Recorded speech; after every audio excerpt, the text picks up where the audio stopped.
Sup guys, this is Heat King here, bringing you hopefully a review or maybe a live reaction on the latest One Piece chapter. Yeah. So let me just open it up because I'm not ready yet. So yeah, I might as well talk about where we left off. So I haven't done a One Piece review or I don't know, I think I've done a reaction to One Piece in months now because of my condition. Still got the problem, guys, so don't bother asking if I'm feeling better. I'm still in the same situation I was last time, so yeah. Yeah, we left off with the Reverie about to start. We got introduced to Dragon wanting to cause a revolution, basically.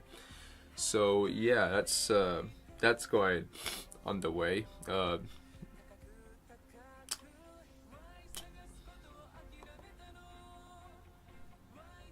Let's see if I can find the actual chapter.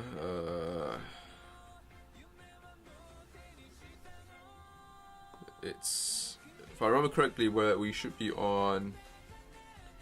We should be on 905 then. And apparently it's called A Beautiful World. So here we go, guys. Here's my live reaction to One Piece. Let's hope I can get through this quickly before the camera dies.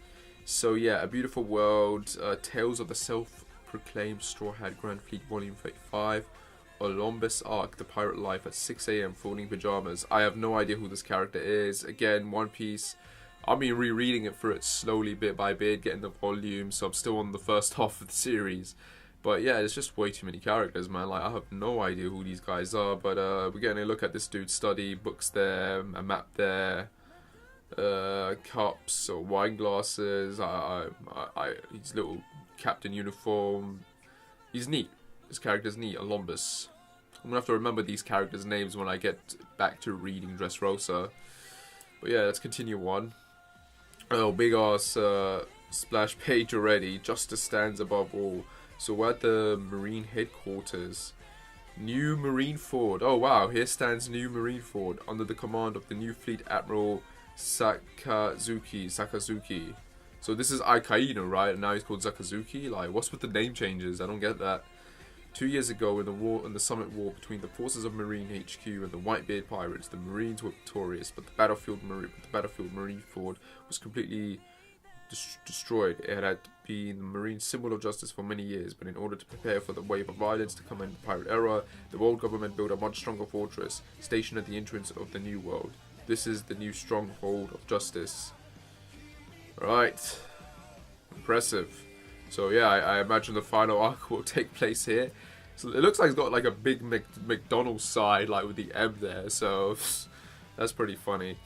Our old Marine Ford. So we're looking at this map here where the old Marine Ford used to be. And now this is the Holy Land, Marijonas. And that's on top of this big ass wall.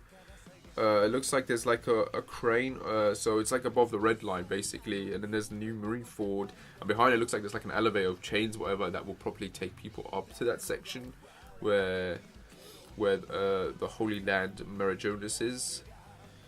Although its location has changed, Marine HQ's role as the gate to the Holy Land Marijonas, where the Celestial Dragons reside, has not changed one bit. Fujitora is in Marijonas. Oh, Fujitora is in Marijonas, okay. I remember Fujitora, he was a badass, so that's cool. So we're cutting to Akainu, or Sakazuki, or as he's called now. I want to keep calling him Akainu, I'm sorry, like, that's just why the name change? So he's in his office, smoking like he usually does. I thought I made it clear he wasn't to be allowed to enter a single Marine base until he brought back the heads of Straw Hat and Law. How dare he return so shamelessly, that brat. Yes sir, we know that those were your orders, but then why? Didn't you throw him out? Well, he came armed with a perfect logical argument and we didn't know how to respond. This is not a Marine base. That's a good point. It is not a Marine base. That's a perfect excuse. Well done. I like this character. He's like me. I just make excuses all the time and like I have an answer for everything, so I just get out of trouble with shit. That's pretty cool. That's nothing but a ludicrous technicality. Does he think that he's some kind of a whimsical monk? Yeah, I think he is a monk, man. The dude's a badass. Like, and wise and shit. So, you know, respect to Fujitora, man. The job is difficult, isn't it, Fleet Admiral? So someone else has popped in. Sengoku-san. That's Sengoku-san. Jesus, yeah, that, wow, the drawing's not that good, but yeah, it looks like it's with the afro. Shut it, you semi-retired old man. Who else is going to marry Jonas? Admiral Ryukugigan. Ryukugigan? Who the hell is that?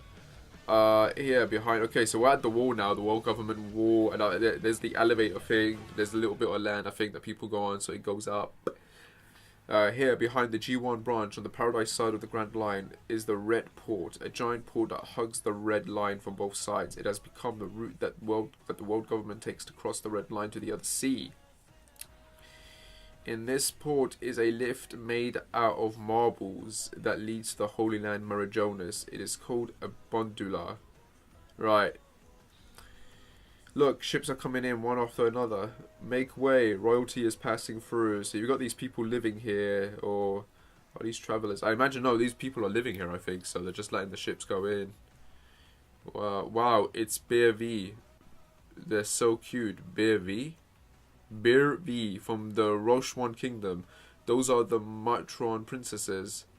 Okay, so you know those little pods, those little girly pods that people would get, and it's like big, and then you open it up and there's like a smaller version, and then you take it out and you open it up and there's another smaller version, and you take it out, and etc, etc, and it just keeps on going. Well, yeah, we're being introduced to characters like that, like these princesses. There's like 4 of them, and they're basically drawn up like those little things that you get. So yeah, they're so cute. Really? I wouldn't call them cute. Weird. And there's King Hamburger. What? And there's King Hamburger from the Bollywood Kingdom. Why is he walking so? Why is it so slowly? I may walk slowly, but I've never turned back. King Hamburger. Burger King.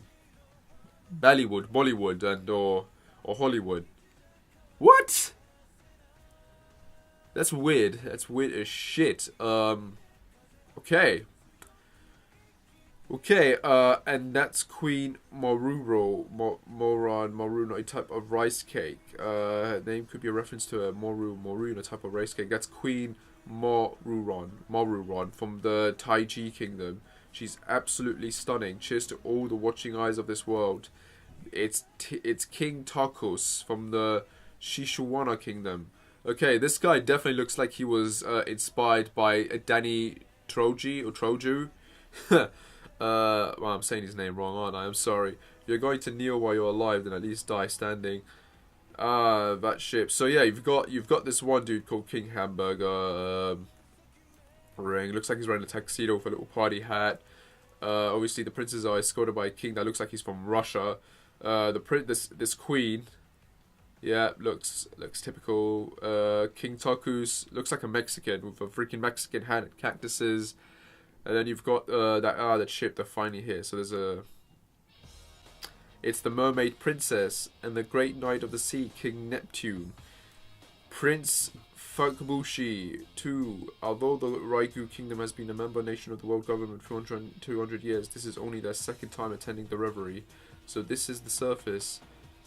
Mermaid Princess, what a beauty. Princess Shirораsu, Grump-sama. Oh, Grump is with them. Okay, that was unexpected.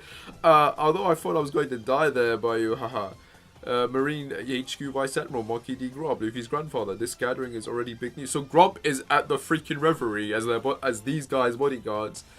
I think you could have asked for a better bodyguard to escort these guys, so that's good in a way, like. But yeah, that's unexpected, because if Dragon is going to be attacking this place, he's going to be facing his dad, so father and son time. I'm looking forward to that now. So now we're cutting to the reporters. Man, I'm only on page 8, now we're cutting on the reporters. What an unspeakable beauty, she's even more beautiful than the rumors say. Shall we print a special edition for the occasion, Mr. President? Oh yeah, there's Morgan's there. Oh no, President Morgan's has been completely enchanted by her. Shiroroshi is so popular. There have been rumors circulating all the way onto the surface about a mermaid princess so beautiful that even the pirate queen Hancock couldn't compare to her. Because she's that beautiful, all of their expectations have been surpassed. There's also the fact that she's gigantic. Hey, Luffy Summer's grandfather, is that by any chance?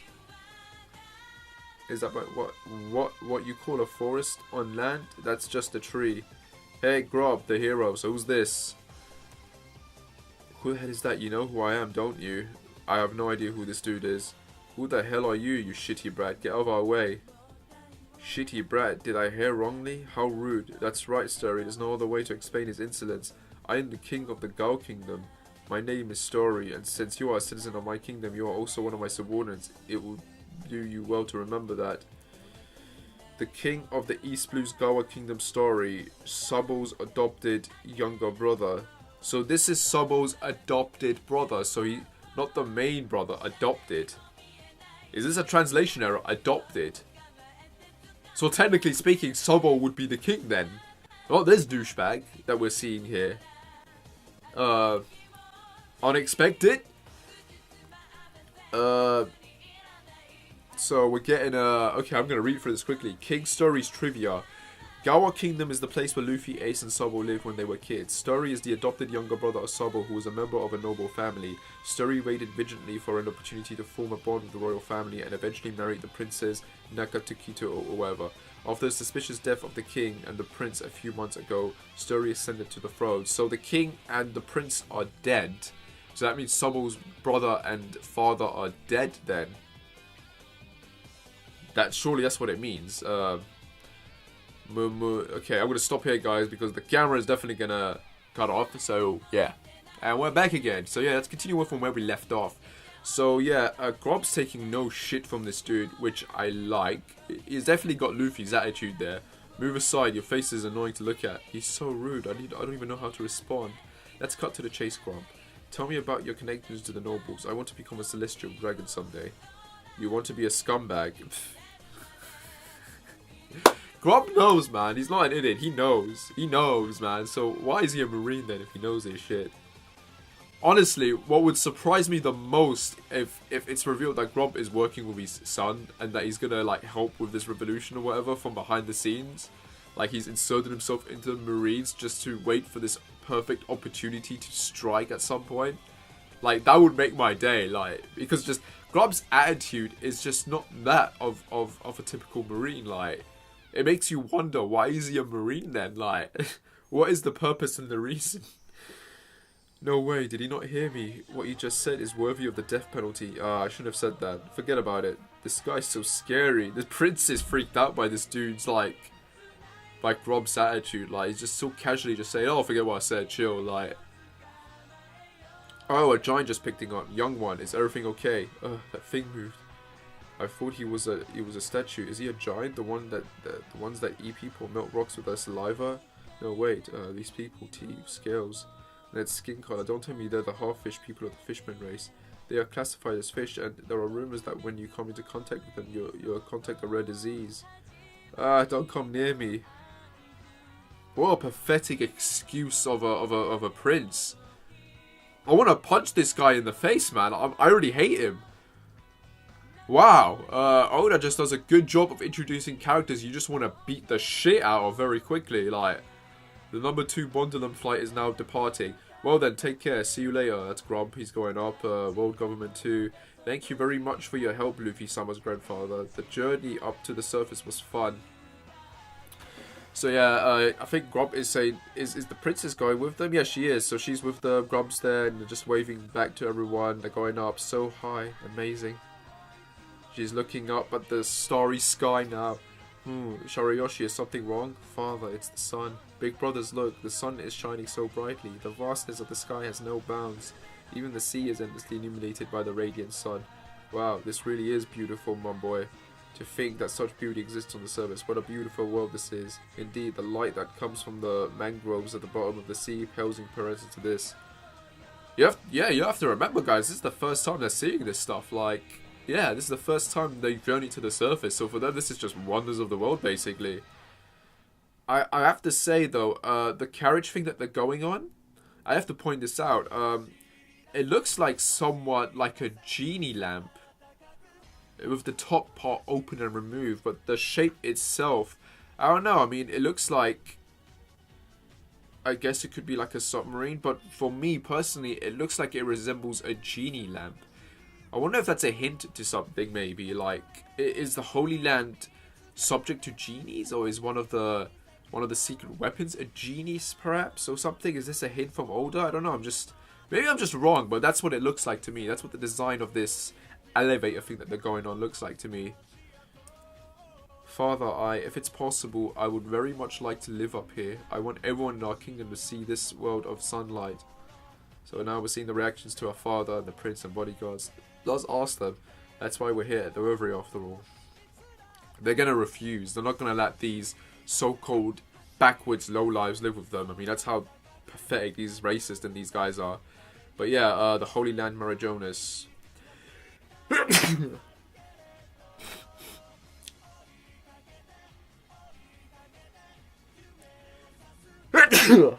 That's two blessed yous to me. That is usually a good or a bad sign. A bad sign if I sneeze constantly. Suzuki-san said that I should find you and make you leave. Do you want to try? So we're getting introduced to these two people here sitting down outside. Ha ha ha. Please spare me the trouble. I don't want to fight with you. Well, it's not like you're planning to destroy the conference or anything, right? Who is this? Ah, it's Fujitora. What I want to destroy is the system. Oh, and thank you for the meal. It's delicious. So who's he talking to? You went on a long trip, didn't you? How was old man Vegapunk doing? Ah, Vegapunk. We keep hearing Vegapunk. I'm starting to wonder if this dude is going to be like a major antagonist by the end of the series. Like, because usually when you hear the names of certain characters and then they're introduced very late game, they usually end up becoming like the final villain. I mean, it's like what Naruto did with Madara, for Christ's sake, or how they like. Well, yeah, I think that's the only example really I can use. Like, but yeah, I've just got a weird feeling, man. Like, there's more to Vegapunk that meets the eye, and Oda is just building this character up all the time. So why?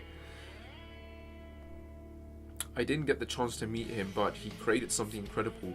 I see. So in other words what? We no longer need the 7 warlords. Ha ha ha, you're crazy, seriously. Haha, by the way, why don't you eat some of this delicious food? Are you still fasting?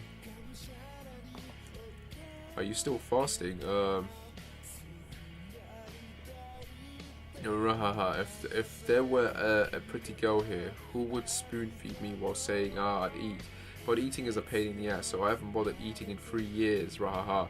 Marine HQ Admiral Ryuguki, okay. Ryuguki, and this dude hasn't eaten in 3 years. Does he drink in those 3 years? That's weird. Kamabuku Kingdom. So we're cutting to the revolutionaries, page 15. Fighting the world government for the sake of the fishmen. This situation is complicated, isn't it, Koala?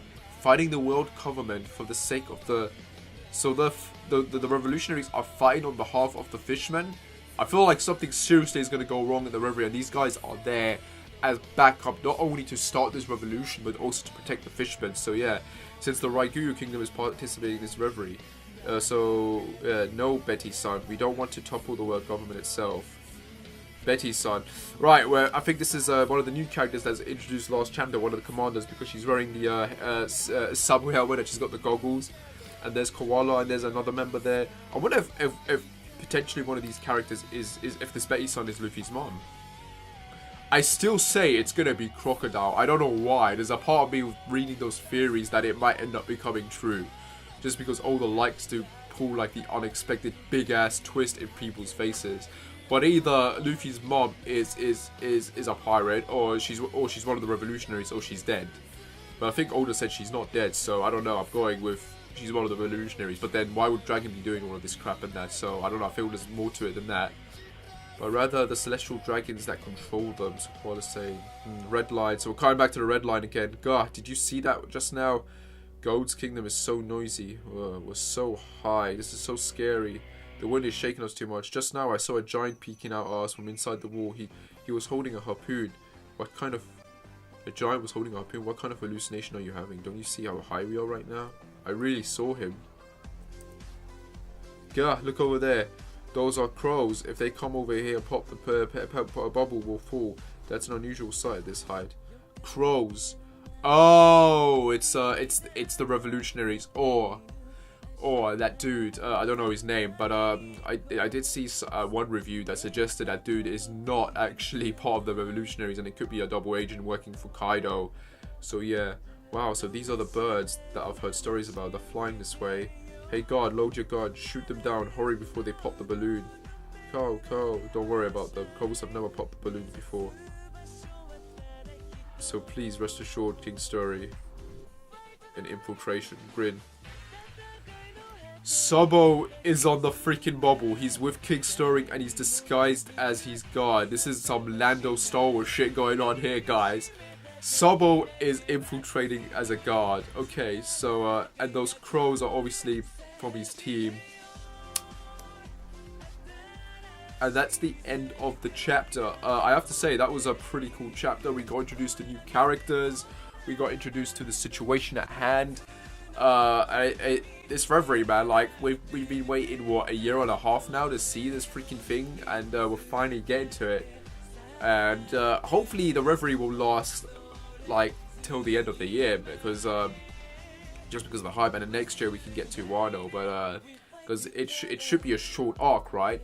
But I've got a feeling it won't be. I've got a weird feeling this arc is going to be a good 2 to 3 volumes long. So it's going to be like the equivalent of the Zao arc, maybe. Like it's going to be a little mini epilogue. So this is going to be like the epilogue to the Layer Cake Island thing. So it's going to be a short arc, but it's going to have like big repercussions, and it is going to be a bit longer than we expected, and we're going to get some cool fights. But yeah, I'm definitely looking forward to Dragon meeting with Grub. I think that's the biggest part of this arc I'm looking forward to seeing. But yeah, man, the hype is real. Anyway, guys, that's my reaction to the One Piece chapter. I don't know if I'm going to continue doing these in the future or not. Maybe I'll do it like where I'm going to wait for 2 chapters to come out and then read through those together. Or I'm just going to do this every week when I can. But the Layer Cake Island, like, it just didn't excite me anymore. It got to a point where I was just fed up with it. So, and I'll just be looking forward to this. So I feel like I'll do reactions to this instead. But again, depends on my will, my feelings, and my health, depending on how I do this. But anyway, guys, hope you enjoyed this. As always, like and subscribe wherever, and I shall see you when I shall see you. Take care and bye.